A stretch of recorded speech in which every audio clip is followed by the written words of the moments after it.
Civils ఫలితాల్లో గుంటూరు జిల్లా తెనాలికి చెందిన అభిషేక్ 373 ర్యాంకు సాధించాడు. కుటుంబంతో కలిసి గుంటూరులోనే ఉంటున్న అభిషేక్ లక్ష్మయ్య ఐఏఎస్ స్టడీ సర్కిల్లో తరఫీదు పొందారు.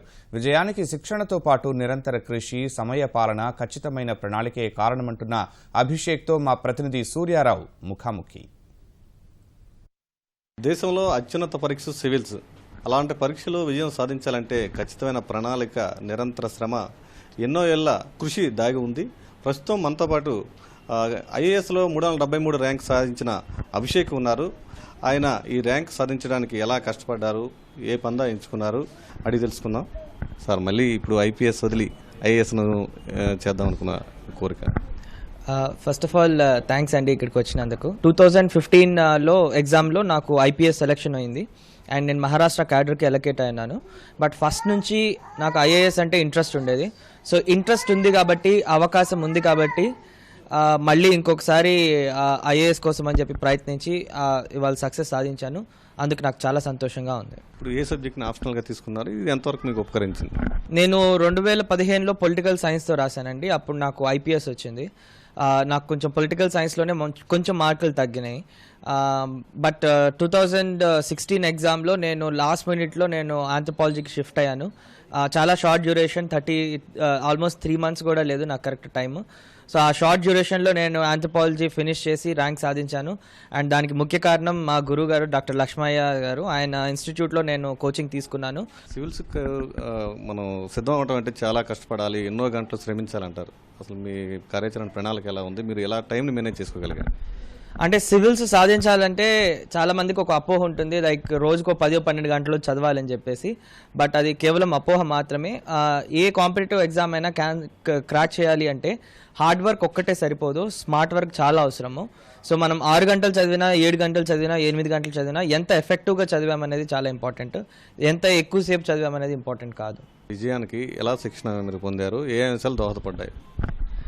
మొట్టమొదటిగా నాకు సివిల్ సర్వీసెస్ ఎగ్జామ్ అనగా నేను సబ్జెక్ట్ మీద బాగా ఇన్డెప్త్ నాలెడ్జ్ పొందడానికి చాలా ట్రై చేశాను.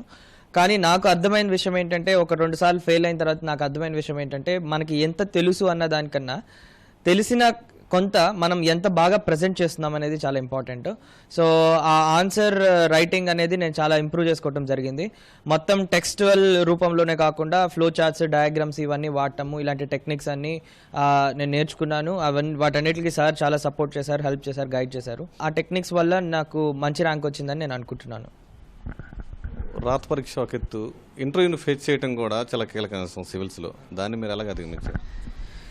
ఇంటర్వ్యూ ఈసారి నాది చాలా ఇంట్రెస్టింగ్గా జరిగిందండి.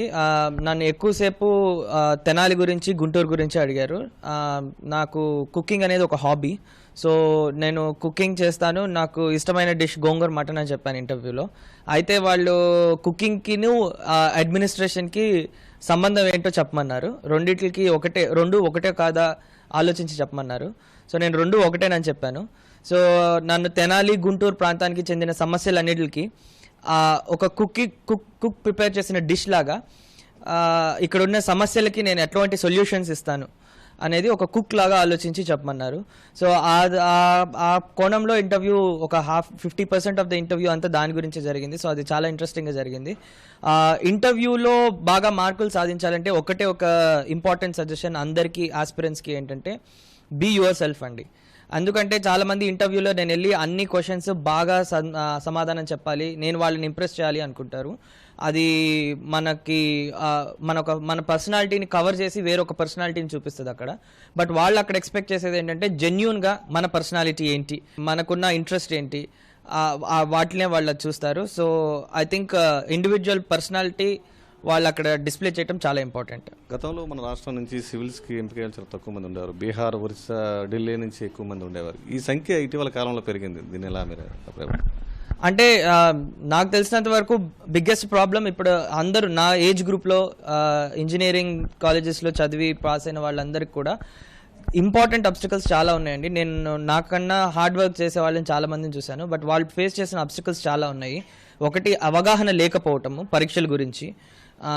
దీనికి అన్ని కాలేజెస్లోనూ పూర్వ విద్యార్థులతోటి అవగాహన సదస్సులు ఏర్పాటు చేయొచ్చు. నేను ఫర్ ఇన్స్టెన్స్ ఐఐటి మద్రాస్లో ఉన్నప్పుడు మా పూర్వ విద్యార్థులందరినీ తీసుకొచ్చి ఐఏఎస్ రంగంలో ఉన్న వాళ్ళు, బిజినెస్ స్టార్ట్అప్ చేసిన వాళ్ళు, వేరు వేరు కంపెనీలు రీసెర్చ్లో చేసిన వాళ్ళు అందరినీ తీసుకొచ్చి వేరు వేరు కెరియర్ ఆపర్చునిటీస్లో ఎలాంటి అవకాశాలు ఉంటాయని అవగాహన సదస్సులు కాలేజ్లోనే జరిపించడం జరిగింది.